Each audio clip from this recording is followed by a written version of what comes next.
Hola a todos y a todas, bienvenidos a Enjambre, al espíritu de la colmena, un espacio virtual para el pensamiento creativo y el pensamiento libre. Hoy es un día muy especial, tenemos a un invitado de lujo, a nuestro querido amigo Alfredo Gómez Müller.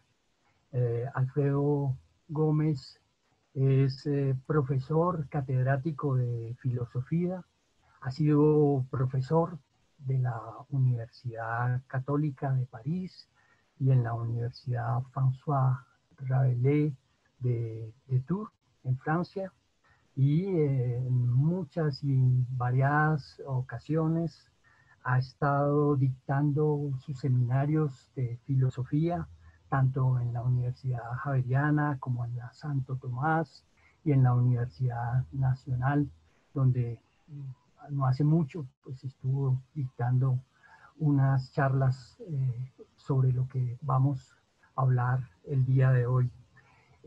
Ha escrito bastante, tiene varios libros publicados, pues no los voy a nombrar todos para no alargarnos, pero entre ellos podríamos destacar Anarquismo y Anarcosindicalismo en América Latina, que fue publicado inicialmente en Francia con la editorial Ruedo Ibérico, una editorial de exilados de la Guerra Civil Española, y últimamente pues ha sido aquí publicado también en Colombia por la editorial La Carreta de Medellín.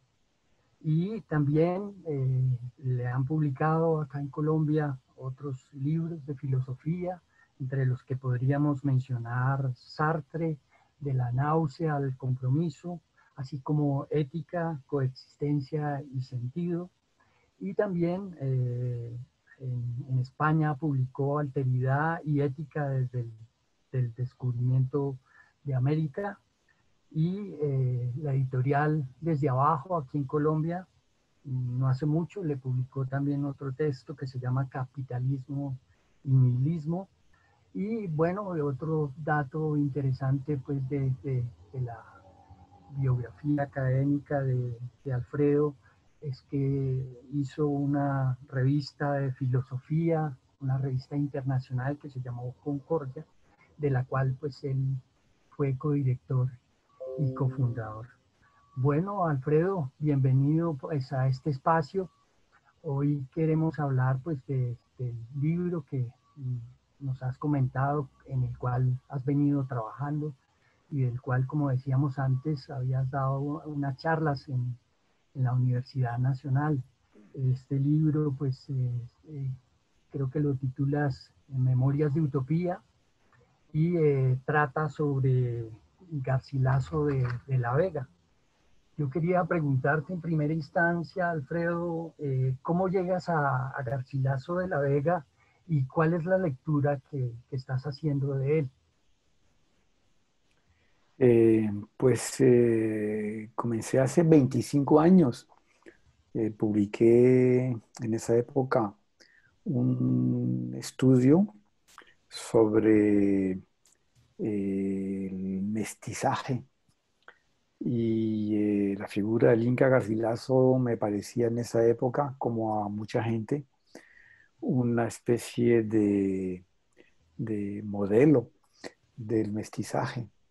El Inca Garcilaso, se puede recordar algunos datos, era o fue hijo de una mujer inca, mujer del pueblo inca, y de un español. Es decir, desde el punto de vista genético, hay una mezcla, como se suele decir, de genes españoles, incas, europeos, andinos, y según ese sentido habitual, el Inca Garcilaso sería un mestizo. Entonces, en esa época, hace más de 20 años, me interesaba este tema del mestizaje. ¿Por qué? Difícil decirte. No no solamente por razones obvias, evidentes. Eh, Hay mucha gente en América Latina que se eh, considera o nos consideramos mestizos, eh, es decir, mezcla. Eso es una razón obvia, es decir, de alguna manera es algo que nos interesa muy íntimamente a muchos de nosotros. Tenemos raíces muy diversas y esas raíces en ese artículo las estudiaba sobre todo como raíces culturales. Es decir, en ese artículo yo hablaba del mestizaje, pero de un punto de vista cultural, no como algo genético, no como algo natural, entre comillas, sino como algo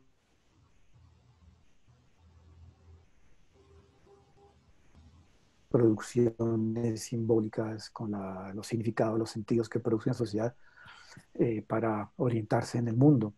Eso es lo que se puede llamar cultura. Una cultura, en el sentido antropológico del término, es una creación social, histórica, y lo más notable, lo más singular, de mi punto de vista, de la cultura, es la capacidad que tiene la cultura de generar sentidos, de generar significados, de generar valores.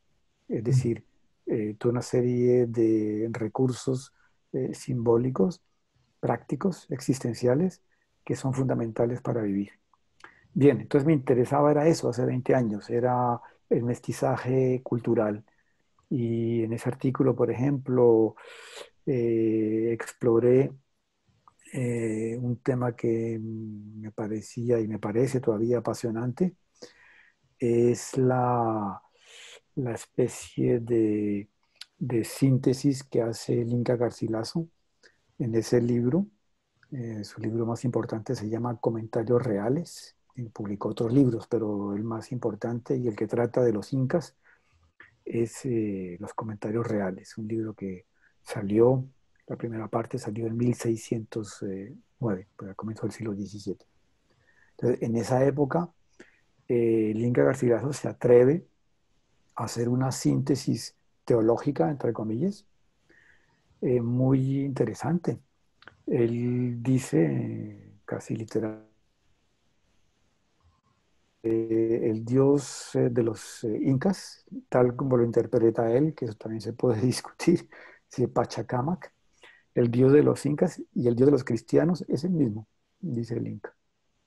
Entonces, eso decirlo en el siglo XVII era bastante audaz, ¿sí? Se exponía uno a muchas cosas. A la Pues excomunión.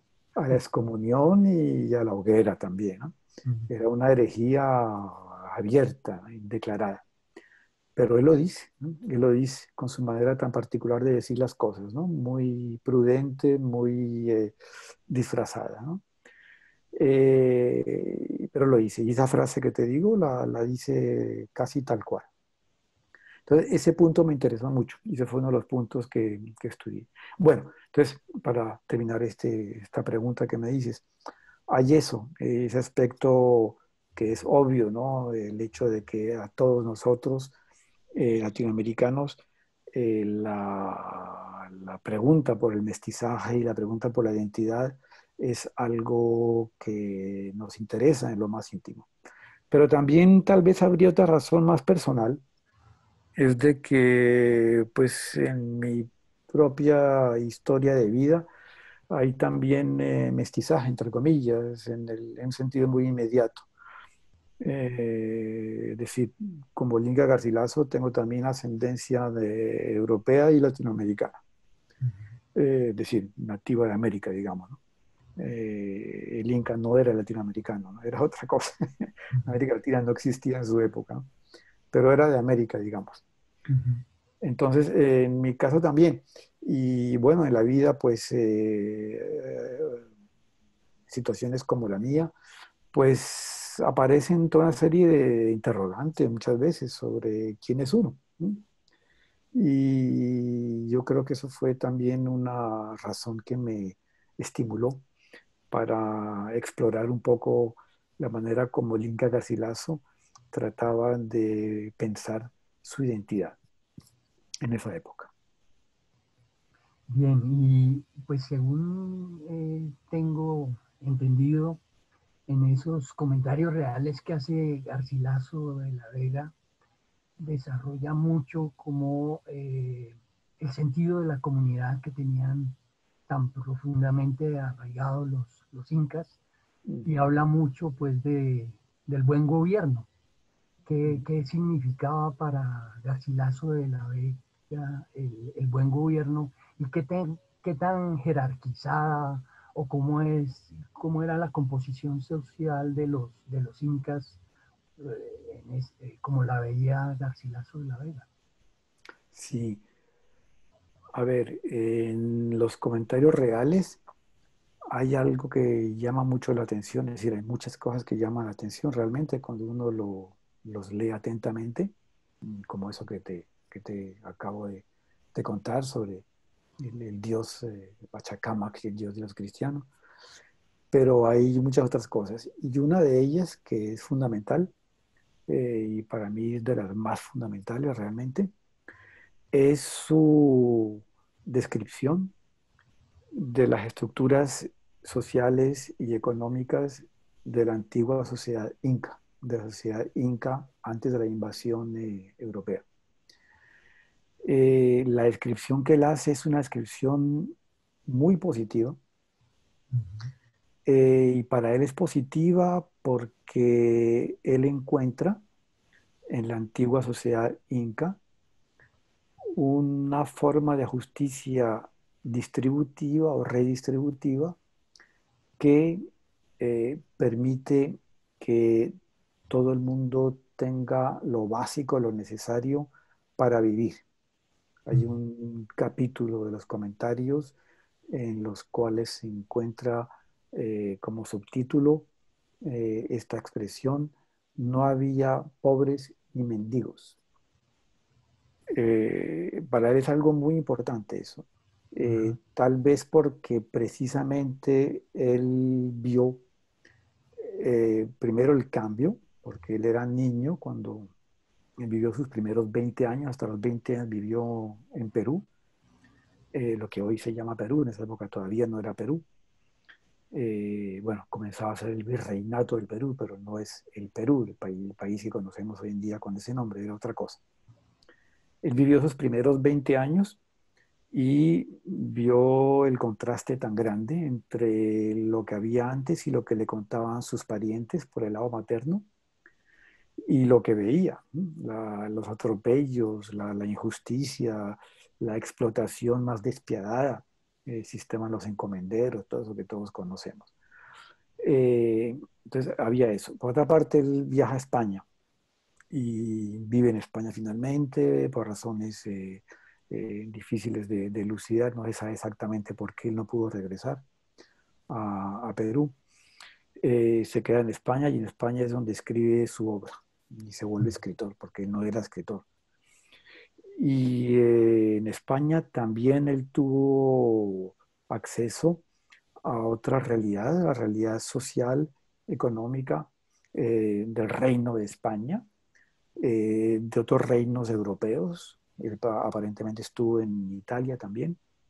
Y en aquella época, eso debe recordarse porque a veces se olvida, en aquella época la pobreza y más precisamente la extrema pobreza, la miseria y la miseria más implacable, era un fenómeno extremadamente extendido en Europa. En todas las sociedades europeas había miles, centenares de miles, según las épocas, de gente que vivían en la miseria, que se morían de hambre. Había un porcentaje importante de gente que se moría de hambre. Había cantidad de gente que les habían quitado la tierra, y todo este proceso de los enclosures, de los cercamientos. Es decir, hay gente que tiene capitales, el capital comienza a aparecer en esa época. Es una época muy interesante porque es la época en la que va surgiendo el capitalismo. Es decir, las bases del capitalismo son de esa época. Entonces hay esa gente que con capitales llega y se apodera de terrenos comunales en los campos y le quita a la gente lo que era común, es decir, lo común, los bienes comunes ya no son comunes, se convierten de la noche a la mañana en algo privado. Bueno, eso arrojó a la miseria a mucha gente.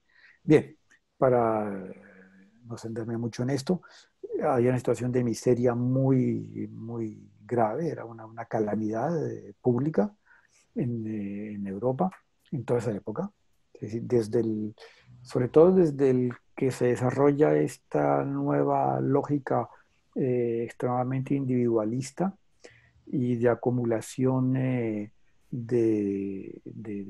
bienes, de riquezas, de un tipo de manera privativa. Si la gente se apodera de bienes, pero en sentido de propiedad privada, algo que me pertenece exclusivamente, y de manera acumulativa, propiedad privada y acumulativa.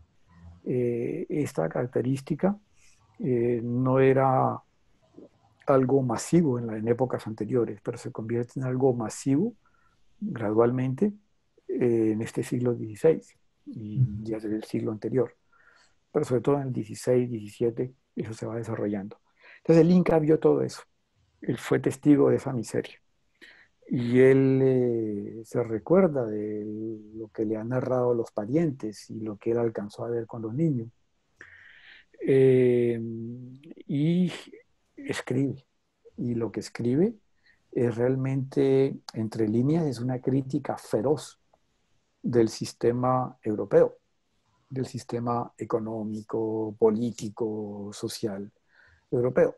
Él siempre compara la sociedad bien organizada, el buen gobierno de los incas, en el cual todo el mundo tiene trabajo, todo el mundo tiene lo necesario para vivir, aunque sea modestamente, pero no les falta eh, eh, alimentos, no les falta vestidos, no les falta techo, todo el mundo tiene garantizados los bienes fundamentales, básicos para la vida, lo cual no quiere decir que era una sociedad ideal, que era un paraíso, es decir, hay que evitar caer en simplificaciones que serían totalmente abusivas, ¿no? No se trata de un paraíso, es una sociedad en la cual había también desigualdades sociales, en la cual había explotación, en la cual había élites que se apropiaban de una parte del excedente del trabajo de la gente que trabajaba en el campo, etcétera. Todo eso se da. Y hay jerarquías, y hay un sistema político extremadamente controlado, de mucho control, un sistema en el cual una élite se apropia de la capacidad de decidir lo que se debe hacer. El Inca, el rey, es como, en este sentido, no difiere mucho de los reyes europeos, en este sentido. Entonces no hay que idealizar, ¿no? No hay que presentar eso como una especie de paraíso perdido. Pero sí se debe reconocer que a pesar de todo lo que acabo de decir, en esa sociedad había diferencias fundamentales en el sentido de la justicia redistributiva de bienes necesarios para la vida, una diferencia fundamental en relación con lo que se practicaba en Europa en esa época. Es decir, es una sociedad mucho más avanzada. Por eso, en un periódico anarquista peruano de los años 20, en la protesta, había un autor que decía la sociedad inca era mucho más humana que la sociedad española. Y se refiere a eso, se refiere al grado avanzado de justicia redistributiva. Ahora, bueno, para complicar más las cosas, porque son un poco complicadas, esa forma de justicia redistributiva no fueron un invento de los incas, y menos aún una decisión que tomó el Inca, es decir, el rey. El, no fue una persona que decidió distribuir ciertos bienes básicos para la vida de manera que todo el mundo tuviera lo necesario para vivir. Eso viene de mucho más atrás. Y en esto el Inca adopta una posición, se podría decir, etnocéntrica, en el sentido de que su propio pueblo, el pueblo de los Incas, él lo describe como un pueblo eh, la justicia en la tierra, etcétera, etcétera. Y en realidad esas prácticas redistributivas existían desde mucho antes que los incas. Es una tradición comunal o comunalista. En los pueblos andinos existían las comunas o comunidades desde épocas inmemoriales, en culturas muy diversas. Esas comunas, en quechua se dice el ayllu, la comunidad, generalmente se traduce como comunidad en castellano. La comunidad era la unidad básica a nivel social, económico, y en la comunidad, en el ayllu, ya se practicaban formas de redistribución que permitían a todo el mundo tener lo necesario para vivir. Entonces lo que hacen los incas es encontrarse con prácticas que ya existían desde mucho tiempo, y lo que hacen es transformarlas, adaptarlas a las estructuras políticas bastante complejas que ellos construyeron. Realmente se habla del imperio inca. No me gusta mucho esa palabra porque pues un imperio hace pensar en el imperio romano o el imperio británico, cosas así.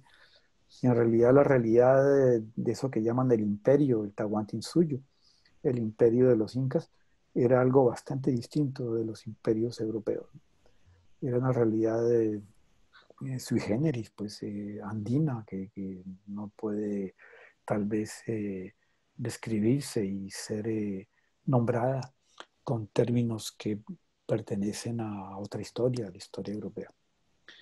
Entonces, bueno, eh, el Inca Garcilaso, en los comentarios reales, insiste mucho sobre ese aspecto de la justicia redistributiva, en particular en el libro quinto de los comentarios reales. Encontramos una serie de elementos que en Europa tuvieron un impacto enorme. Hay que recordar que la primera traducción que se hace de los comentarios reales es al francés en el siglo XVII, y luego en el siglo XVIII, un siglo después, aparecen 5 traducciones en el mismo siglo. En esa época era algo muy considerable. Y no solamente eso, sino que a través de las traducciones del Inca Garcilaso hay un interés muy grande en el mundo social, político, cultural en el siglo XVIII, en Francia y en otras partes de Europa también. En Italia, por ejemplo, está Carli. En Francia fue muy importante. Hubo obras de teatro, hubo óperas en el que se hablaba de los incas, hubo novelas, hubo relatos de una de las primeras feministas francesas que hablaba de los incas. Hubo también filósofos como el mismo Voltaire, también habló del Inca Garcilaso. Y sobre todo hubo alguien que se llamaba Morelli. Este Morelli o Morelli es conocido en la historia de las ideas como uno de los precursores del pensamiento anarquista, comunista en el sentido amplio de la palabra, socialista en el sentido amplio de la palabra que tenía el siglo XIX. Es decir, en el siglo XIX surgen una serie de pensamientos políticos nuevos, esos que acabo de nombrar, en Ajá. Europa, en el contexto de la revolución industrial, en el contexto de los grandes problemas sociales que había en esa época. Y estos pensamientos eh, tienen de alguna manera una huella muy antigua que viene de los comentarios reales. Es Ujú. decir, uno de los intereses míos para hacer este libro era también criticar el europeocentrismo, Ya. según el cual la historia de las ideas políticas, por ejemplo, para poner solamente ese ejemplo, la historia de las ideas políticas es simplemente una historia europea. Si todo pasó en Europa, la gente solamente tenía ideas en Europa, la gente solamente pensaba en Europa y de Europa se comenzó a irradiar al resto del mundo. Esa es la visión clásica que uno encuentra de la historia, inclusive de la historia del socialismo y la historia del comunismo y la historia del anarquismo también. Ujú. Son muy etnocéntricas, Claro. europeocéntricas. Entonces, para mí era importante ir cuestionando con hechos concretos, no solamente con discursos o con diatribas. Me parece que no es muy interesante criticar simplemente de esa manera, sino con datos muy precisos, con hechos muy concretos. Y para eso, pues, mi intención fue explorar la manera como llegan las ideas del Inca Garcilaso a Europa, quién las traduce, por qué las traduce, cómo las traduce y cómo se reciben esas traducciones, esas ideas del Inca Garcilaso en Europa. Ujú. ¿Qué es lo que más le interesa a la gente? Entonces, por ejemplo, algo que llamó la atención a mucha gente desde ya por lo menos del siglo XVIII es la cercanía entre la utopía de Tomás Moro, Ujú. que vivió un siglo antes, un siglo antes del Inca Garcilaso, y el Inca Garcilaso. Es probable que el Inca Garcilaso haya leído a Tomás Moro, es probable, porque tenía una biblioteca enorme. En su biblioteca no se ha encontrado nada de Tomás Moro, Ujú. pero es posiblemente también algo que se relaciona con la prudencia de que hablaba antes, ¿no? El Inca Garcilaso logró decir cosas que son muy críticas para el orden establecido, tanto el orden religioso como el orden económico, el orden social, el orden político de su época, y lo dijo sin que lo quemaran, sin que lo llevaran a la hoguera.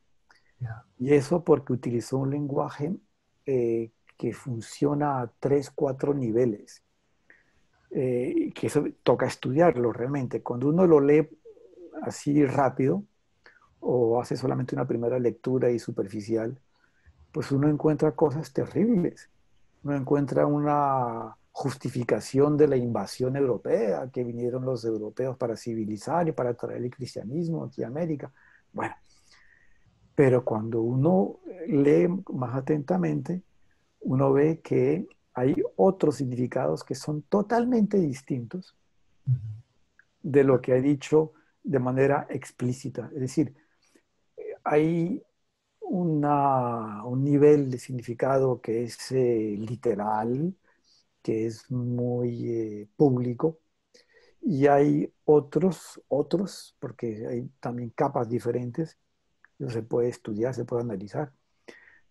Hay otros en los cuales puede decir algo totalmente opuesto a lo que dice en sentido literal, pero lo hice de manera muy oculta, muy tácita, jugando con lo implícito, jugando con las alusiones indirectas, jugando con asociaciones de ideas, etcétera, etcétera. Sí tiene toda una serie de técnicas que le permiten decir lo que él realmente piensa sin exponerse a que lo quemen, que lo condenen a la hoguera. Si tuvo algunos problemas con la Inquisición, pero por otra cosa, ¿no? Una traducción que él hizo. Es decir, él pudo decir cosas muy, muy molestas, perturbadoras para el sistema de esa época, sin que tuviera mayores problemas.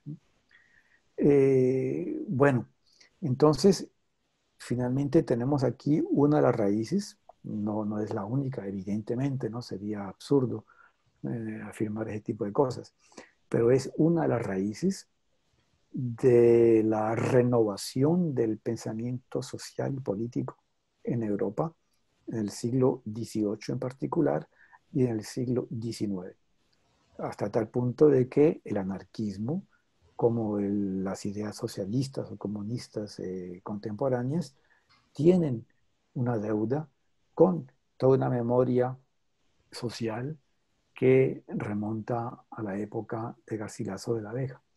Entonces, eso es otro de los puntos pues, que analizo en este libro, la recepción del Inca Garcilaso a través de los siglos, desde el siglo XVII hasta finalmente la época contemporánea realmente.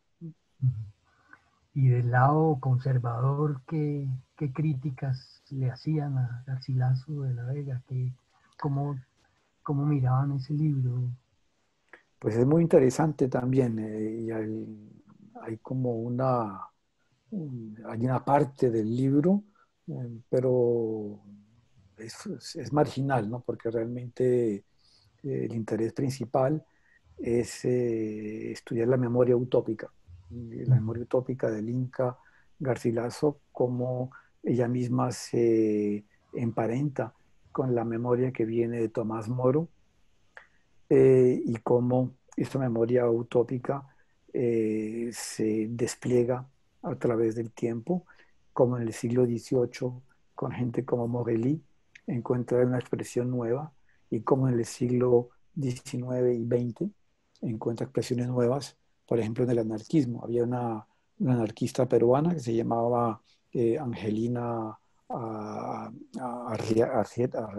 Angelina Arratia, Ujú. que escribió sobre el comunismo en América.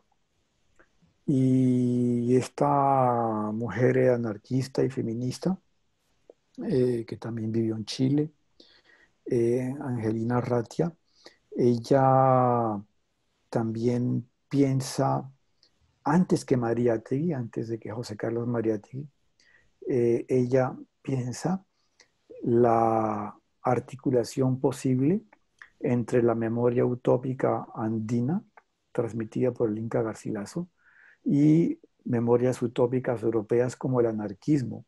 Ella fue una de las primeras en pensar esa relación, esa convergencia que podía darse, ese enriquecimiento mutuo entre tradiciones o memorias utópicas diferentes, creadas en mundos culturales y en épocas muy distintas, pero que sin embargo tenían cosas que transmitirse.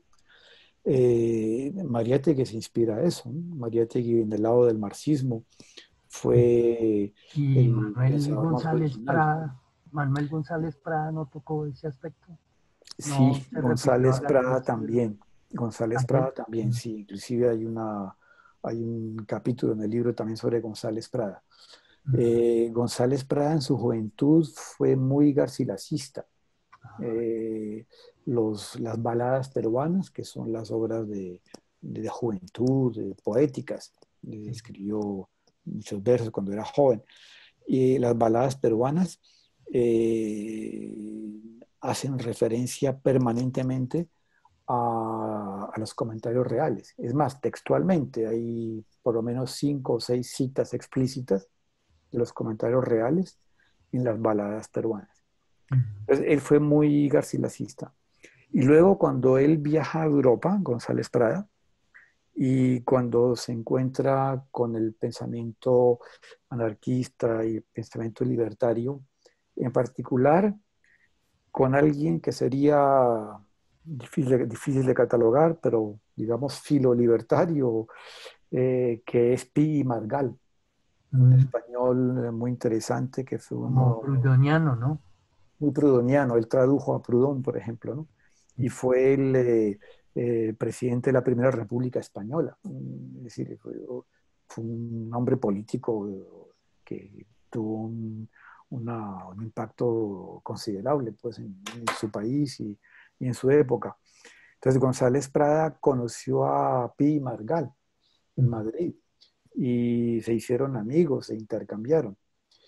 Y Pi y Margall escribió unos textos que son como textos epistolares, pero son textos también de ficción, es decir, son textos que son como memorias de cartas y de intercambios hablados que él ha tenido con gente.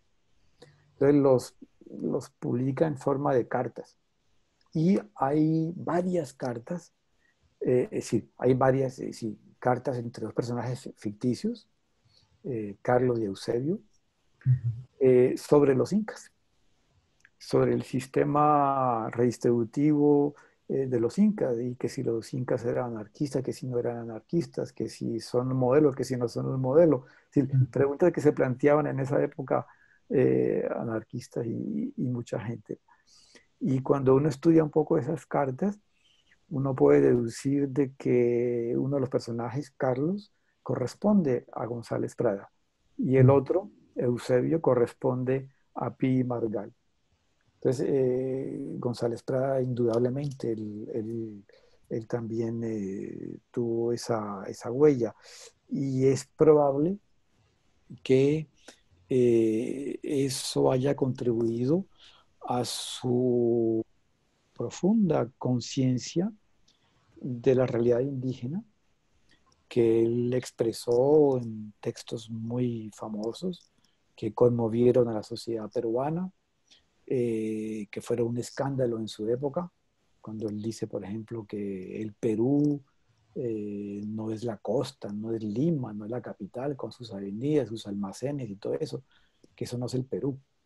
Él dice que el Perú es realmente los millones de indios que se encuentran en la parte andina completamente olvidados, completamente ignorados. Se considera que ellos no son parte del Perú, esos son los bárbaros, los atrasados. Entonces, él en esa época, finales del 19, principios del 20, dice, no, el verdadero Perú es ese, no es el de acá, es el de allá.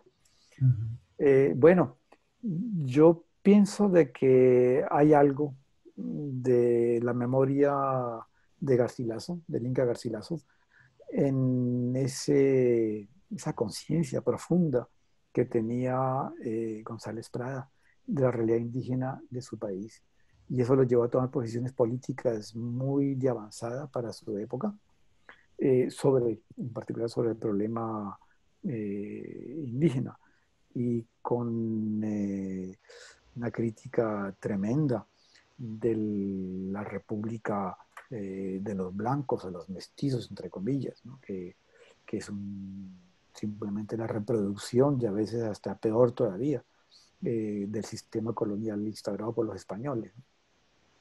Hay tales formas más despiadadas entre los liberales individualistas del siglo XIX, del siglo XX, en su tarea de usurpación de tierras indígenas, que en la época de la colonia, en la que, bueno, había ciertas leyes que por lo menos formalmente intentaban proteger algo, aunque sea algo, de la vida de los indígenas.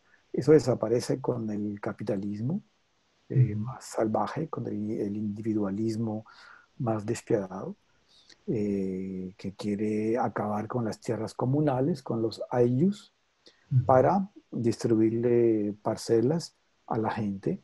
Y pues en Colombia sucedió lo mismo finalmente, ¿no? En el siglo XIX,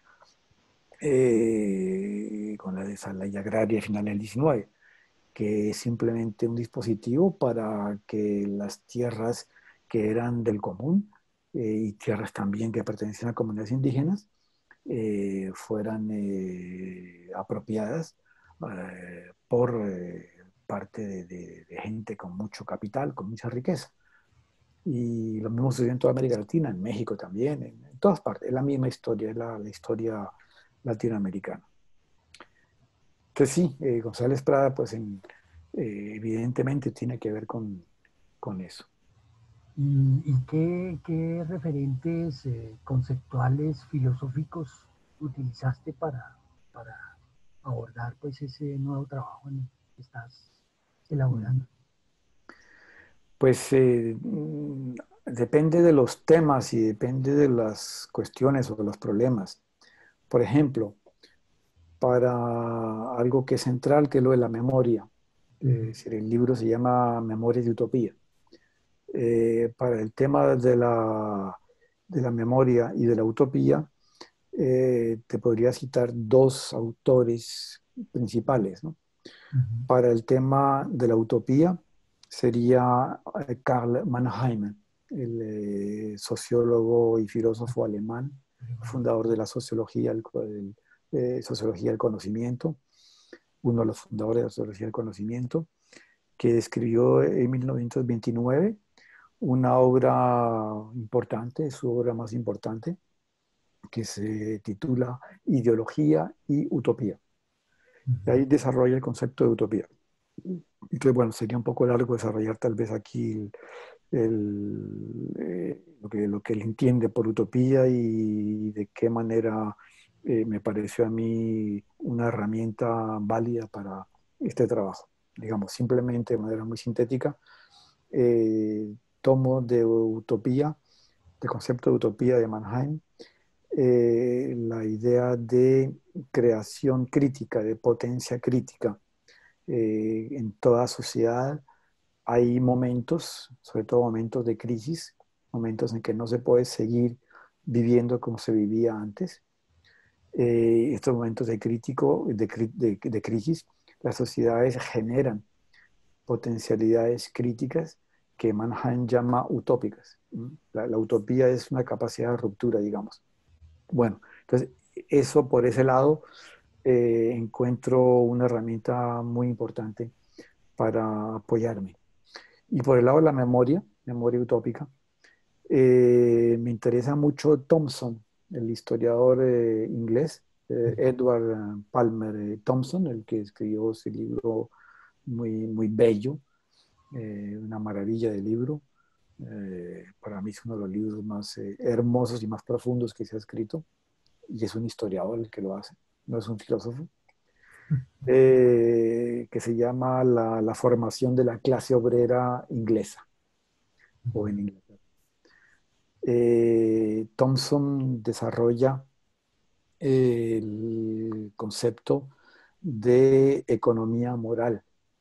Y, por ejemplo, en este libro, la formación de la clase obrera inglesa, él parte del siglo XVIII, cuando todavía no había obreros en el sentido moderno del término.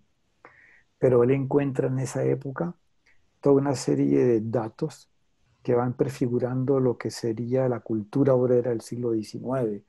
Y él muestra cómo se transmiten elementos de esa cultura a través del tiempo. Es decir, para él, y eso es lo más hermoso de ese libro, es ver esa especie de hilo conductor que no se rompe. Uno cree que ha sido cortado a veces ese hilo conductor, que ya se nos olvidó todo lo que hubo en un pasado y que ahora estamos en otra cosa. Pero en realidad él muestra cómo toda una serie de pensamientos, de prácticas, de maneras inclusive de enfrentarse con el capital en el siglo XIX, tienen raíces que vienen de mucho antes y que son transmitidas de generación en generación. Hay memorias de rebeldía, memorias de utopía, ¿sí? Es lo que yo llamo memorias de utopía. Entonces, ese lado tengo esos dos autores, si quieres, ¿no? Por el lado de la memoria, Thompson, y por el lado de la utopía, Mannheim. Por otra parte, hay otro tema, pero bueno, no he hablado de eso porque creo que el tiempo también se nos va acabando. El Sí. tema de la identidad es muy importante. Ya hay un capítulo sobre el tema de la identidad. Y ahí pues tengo otras referencias teóricas también sobre esto de la identidad, como Judith Butler, por ejemplo, y otra gente. El mismo Ricoeur, Paul Ricoeur. digamos, lo que me parece muy,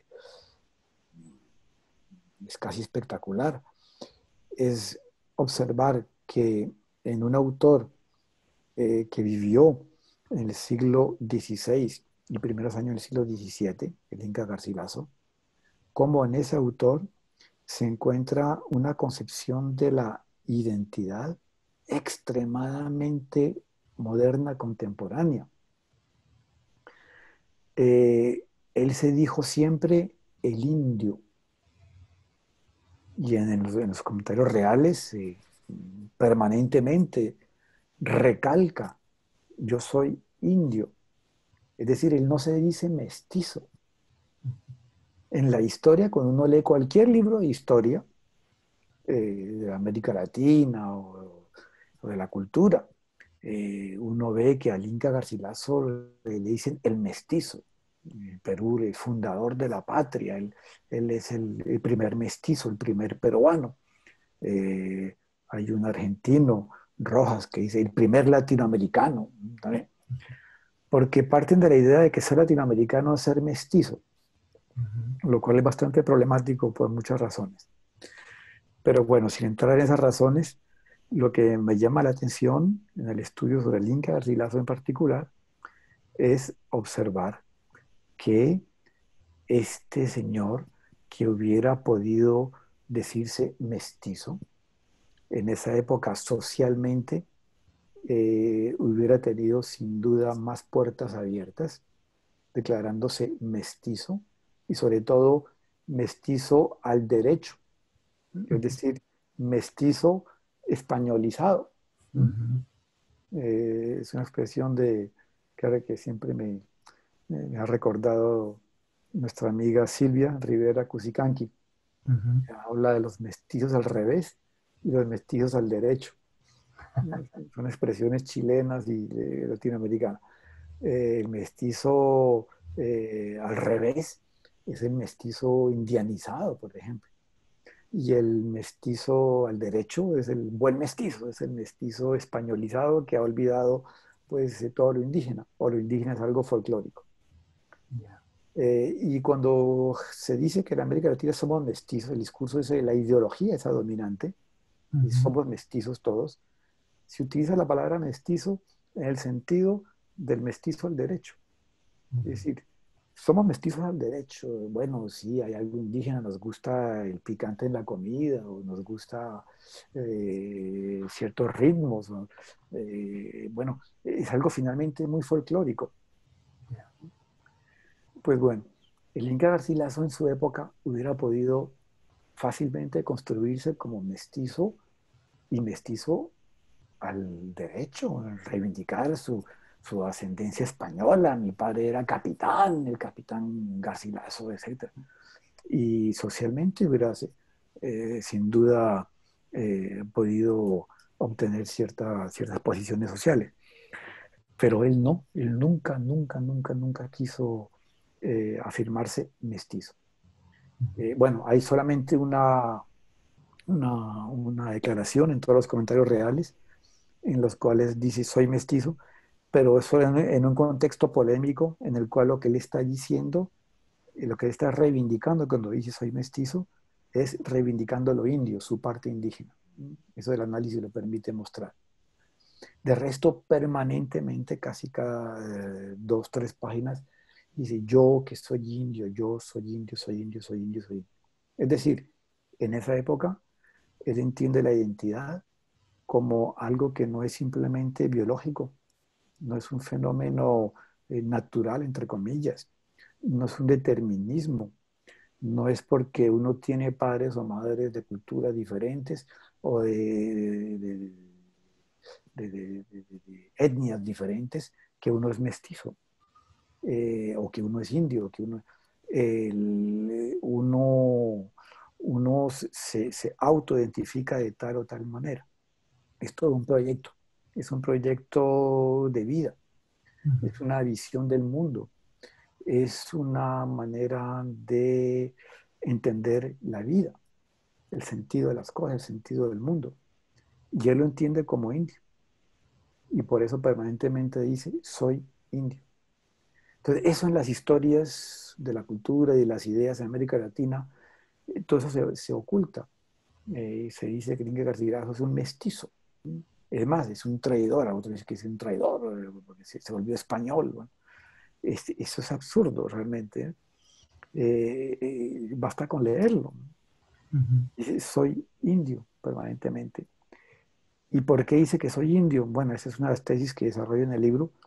Dice que soy indio porque ser indio significa para él formar parte de esa cultura que fue capaz de crear el buen gobierno, que fue capaz de crear un sistema de justicia redistributiva que permitía a todos vivir con lo necesario para vivir, para crear, es decir, una sociedad en la cual no había, como él dice, ni pobres ni mendigos, es decir, ni miserables ni mendigos. ¿No? Todo el mundo tenía trabajo, todo el mundo tenía techo, todo el mundo tenía comida, todo el mundo tenía vestido. Es decir, en comparación con lo que estamos viendo incluso hoy en día, en el siglo, estamos en pleno siglo XXI, para la gente que habla del progreso, el progreso, el progreso, pues esto lo pone a uno a pensar un poco. ¿Cuál Claro. progreso? Diremos el Perú de ahora, Colombia de hoy en día. Y no solamente Éticamente, Colombia, Estados Unidos, de Francia, cualquier país ética y capitalista. políticamente no hemos avanzado gran cosa en ese sentido. No, no, en este sentido. Es más, hay un retroceso. Es decir, entre modos de solidaridad de tipo comunal, basados en la reciprocidad, basados en la redistribución, modos que de alguna manera tuvo que incorporar el Estado inca, el Estado entre comillas también, entre eso y lo que vemos hoy en día en Estados Unidos, por ejemplo, la primera potencia del mundo, donde hay millones de gente que padece de hambre, gente que no tiene trabajo, gente que vive muy difícilmente, gente que vive en las calles. Bueno, bueno, hay diferencias fundamentales, efectivamente. Entonces, ¿qué es el progreso? El progreso no es poder utilizar el Zoom para poder comunicarnos y para hacer esta charla que estamos teniendo ahora. Y afortunadamente que nos permite tener la charla, pero eso no creo que sea lo fundamental. Lo fundamental, sí. Bueno, Alfredo, pues yo creo que te podríamos estar escuchando mucho rato porque veo que hay mucha tela que cortar Sí, y tu libro pues creo que nos invita a leerte muy juiciosamente y espero que ese libro salga pronto. uy, sí. Lo vas a publicar en Colombia? Posiblemente, no, creo que es posible que sea en Ecuador, pero todavía no es seguro. No es seguro. O sí. Eh, Me gustaría que, pues que fuera editado por una editorial que tenga una red de difusión eh, eficaz, digamos, ¿no? Para que Claro. el libro no quede como algo confidencial. Sí, la idea es que realmente circule y que haya debates y discusiones alrededor de este libro. Entonces estoy en eso, estoy en esos trámites, pues. Bueno, gracias Alfredo. Muy amable por aceptar esta invitación y esperamos verte pronto aquí en Colombia. Claro, no, pues muchas gracias a ti por esta invitación y también a Diego Rivera. ¿Cómo se va a olvidar ese nombre? Claro, Dieguito, que está Bueno, aquí detrás de cámaras. aquí detrás de cámaras, sí. Bueno, y sí, pues ya veremos cuándo se puede ir, cuándo se pueden reanudar los vuelos, porque actualmente no hay vuelos, creo, ¿no? Sí, Hay ciertos vuelos que se han reabierto internacionales, pero no todos. ujú, Entonces, bueno, pues tal como estamos en Colombia, pues se abrieron primero, antes que todo, creo, con Estados Unidos, evidentemente, ¿no? claro, Pero el resto habrá que esperar un poco más, sí, sí. lo que diga Bianca. Sí, también. Bueno, gracias Alfredo y a todos ustedes, gracias por escucharnos y esperamos que vuelvan a conectarse con nosotros con unos nuevos programas y nuevas sorpresas que les tendremos aquí en Hambre.